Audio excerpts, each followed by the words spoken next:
Hi, Dave. Okay, so we'll do this review of your footage from yesterday. What I'm going to do is just talk through as we review the swim footage on the screen. Um, I'll bring in some clips and talk about the key elements as we go. I'm going to keep it fairly brief, but obviously feel free to give me a shout if there's anything you're not sure about. Um, okay, so basically, if we start to play it through. First of all, from the side angle, you will see that everything looks nice and smooth. And your body positioning, as I said yesterday, is actually very good. Let's pause it there. What we look for is for the bottom and the heels to be close to the surface, which they are. We'll have a closer look at that from underneath the water in a minute. Also, what happens to the head? What we want to see is we want to see the head stay fairly low, which it does. You're lifting a little bit. Ideally, we'd only see one eye out of the water. You've got the Popeye mouth going on, so your mouth's over to one side, which is good. But ideally, the head, would be slightly lower. So the water would be that position with one eye out the water, one eye in. And then they call it Popeye breathing, so you would kind of almost put your mouth right over to one side to give yourself a little bit of extra space. This bow wave here creates a little trough for you to breathe into, so you don't actually need to turn your head that far. But it's only a minor point. We don't need to worry about that too much, but seeing as it's on the screen. Just continue to play it through. Now this angle is normally pretty good. Most people look pretty smart from this side view. Now, what is really revealing is when we start to go underneath the water, which we'll do in a second. I'll just play that through until we get you going underneath. Oh. Sorry about that. It's decided to quit on me.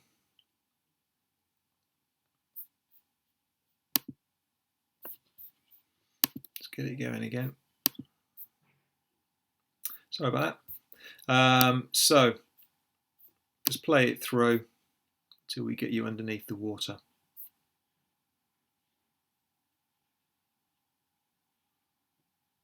Yeah, looking nice and smooth actually. Nice and smooth. Okay, here we go. Now, what I'm looking for here, well, I'm looking for a number of things. One of the things we look for, first of all, underneath the water is whether you're holding your breath and what your breathing is like. So if we have a quick look at that while we're here. So you've just taken a breath, you're turning your head to breathe, you're looking quite forward. So you're looking in this kind of position. That can have a tendency to make the backside go down and the legs come down. So you could actually benefit from looking slightly further down to this direction and just have a play around with that and see what impact that has on the rest of your body positioning. But again, that's not a major issue, just I'll kind of mention it while we're here. So in terms of your breathing, you are having this trickle breathe. So you've breathed and then you're exhaling under the water constantly, which is what we want to see, which is good. Now the main thing we're looking for here is what's happening with the hands. Okay. Now what I mentioned to you yesterday is when your hands enter the water, you're coming down quite flat. So rather than spearing into the water, you can see how the whole of your arm is coming in together here. Okay. If anything, the elbow is slightly below the hand. So if we run it through now what we've got here is we've got, as I said yesterday, we've got the elbow leading down. Okay, so what you're doing here is you're pushing down. Okay, so rather than engaging the catch early, if I just show you Cassie pattern, if I try and find her catch, let's just try and roll this through. So you see how she extends forwards.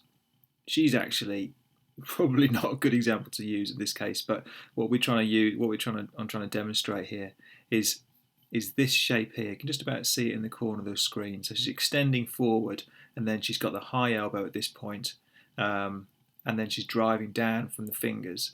If I was to analyse Cassie's, I would get her to get rid of that, and she'd spear in straight down to this point here. So there. Okay, so ignore the first bit. This is what we're looking for with you. You should be spearing straight in. I'll remove that. And then engaging the catch.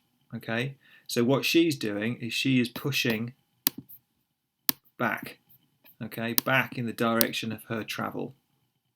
Now what you're doing is pushing down. So if you play this through, you're pushing down, pushing down, pushing down. So you're still, at this point, pushing down this way. Okay. Now, what pushing down does is lifts the front end up, drops the back end down. Okay, so creates drag with the legs. All right, you're also not gaining the propulsion you need from the front end of the stroke here. So this is all dead, wasted time at this front end here. So let's get rid of Cassie a second. So if we continue to play it through, your recovering arm enters the water, and if we look here, what we're doing here is it's coming in flat again, same as the left arm. It's coming in flat. And see how you're pulling all the bubbles down with your hand? If you speared straight in, then you wouldn't be pulling this air down with your hand. And now look what happens to the hand here. Goes back up, stays right at the surface of the water. So at the moment, your hand, if we draw a line on the surface of the water here. So that's the surface of the water. There's a reference point. Look where your hand is going. Your hand is up. Okay, so that's the travel of the water. That's the direction of travel of the water. So you're actually putting the brakes on at that point. So not only are you not spearing in deep and starting the catch, then you're actually putting the brakes on. So at this point, your arm should be like that. Okay, so you just speared straight into the water. So rather than dropping down, your arm would be like that, with your elbow here and your wrist, and then your hand, your fingers pointing down. So if we play it through, and there it is on the breathing side. You're pushing, leaning down. There's no bend in the elbow yet. You know, I did that demonstration where I kind of you held your arm straight and you're pulling down from the elbow. So all that force is coming from your elbow here. Sorry, from your shoulder here. So pushing down, and it's still straight.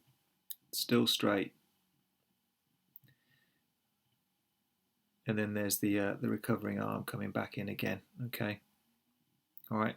So that's the main issue for you, Dave. Really, is sorting out what's happening with the front end of the stroke here, and engaging the catch early, and not letting this drop down here. Not letting this drop. Let's see if I can find a clip of Rebecca Adlington.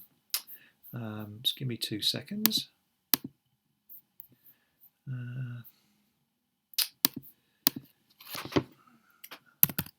Might take me a second. My internet connection's working.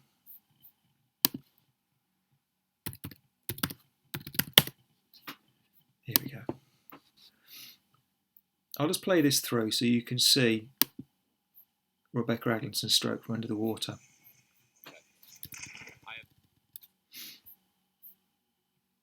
Now she's swimming about 1:15 pace here for 100. Yeah, 1:15. In a minute we'll see underneath the water. Now this is a nice stroke to model yourself on.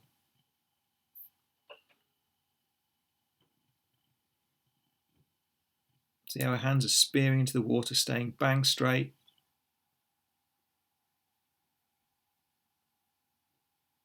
Everything's nice and in alignment.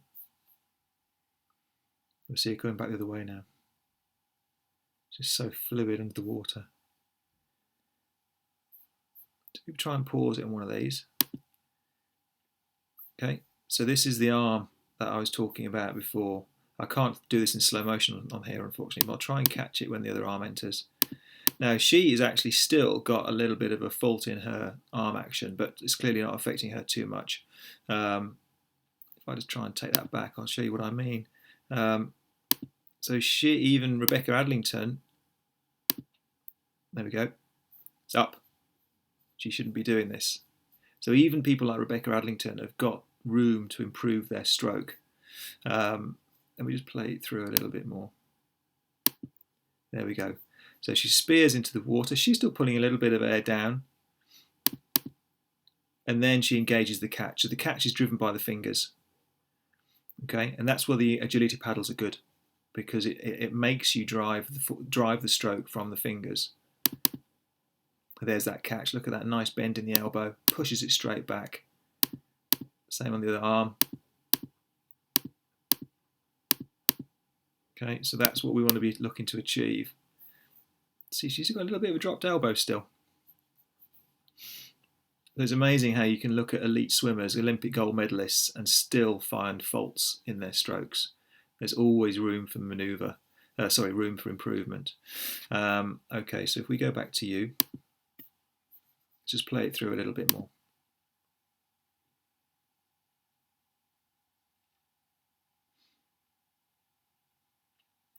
I spoke to you about your kick, and I think that's something we can look at further along down the line. For me, it's really the kind of the propulsion phase of the stroke, which is what we need to work on. Okay, so what we're looking at here is the alignment of the stroke. Now, so we want everything to be nice and straight. Okay, we don't want anything going out sideways, any scissor kicking. We want to be swimming as though we're swimming through a tunnel or tube here. So your recovering arm comes over, and because you haven't got the support on this lead arm, because it's dropping down, what's happening is you're heading over in this direction slightly. Your recovering arm is not quite as straight as it could be, although when you extend out it does straighten up. Now if you look what happens to this recovering arm now, it drops down, and because you're losing the support, you are ending up with a bit of a scissor kick here. That's a bit of a parachute at the back end which slows you down. And because every action has an opposite and equal reaction, because you lost support on that side, your recovering arm on the breathing side is now having to come over this way to balance yourself back up, and then it straightens back out. Not too bad. I mean, you may think that it sounds like I'm kind of pulling it to pieces, but it's not too bad in reality. It's just fine tuning. So the best thing for you to do would be to work on breathing's good, nice constant breathing out. Best thing for you to do would be to work on, while I've got this open, I might as well show it to you on here.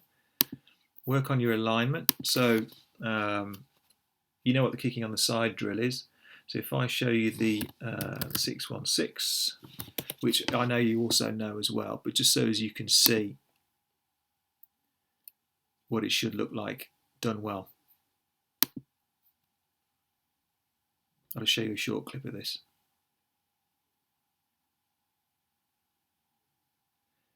What you can see Paul is doing is he's concentrating on what he's doing. He's not rushing the drill. And the hand entry is good. It spears into the water. And then he maintains nice and straight. Here you can see how he's maintaining this high elbow above the wrist, above the hand. So it's training your body to stay straight and for the arm to be in this position, particularly when you're breathing. So he's breathing and then he's in control. Okay. So kicking on the side, plenty of that. Broken arrow.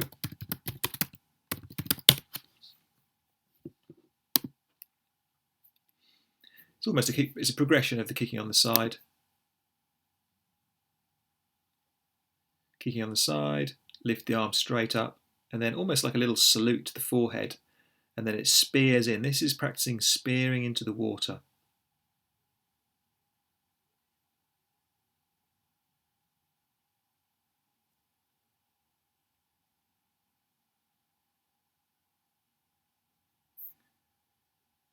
Another good one for you to try would be the javelin.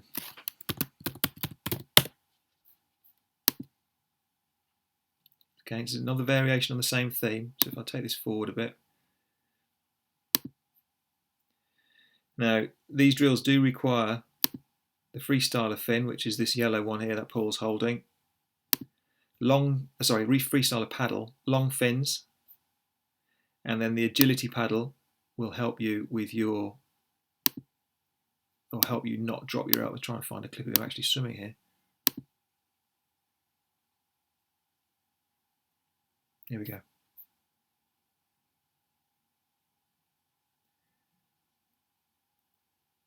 So the freestyler paddle helps you keep the lead arm straight and high because it's got a little keel on it and it's obviously pointed. It just helps things stay nice and straight in alignment. Take this back a little bit. So it's kicking on the side, and then he'll break into a stroke.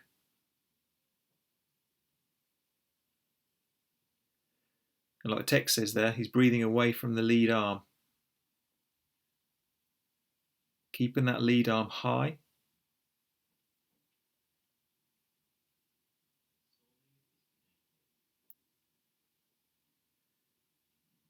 Okay.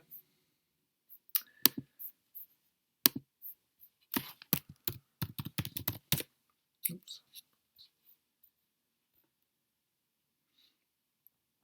Let's just see if this, let's show you this clip.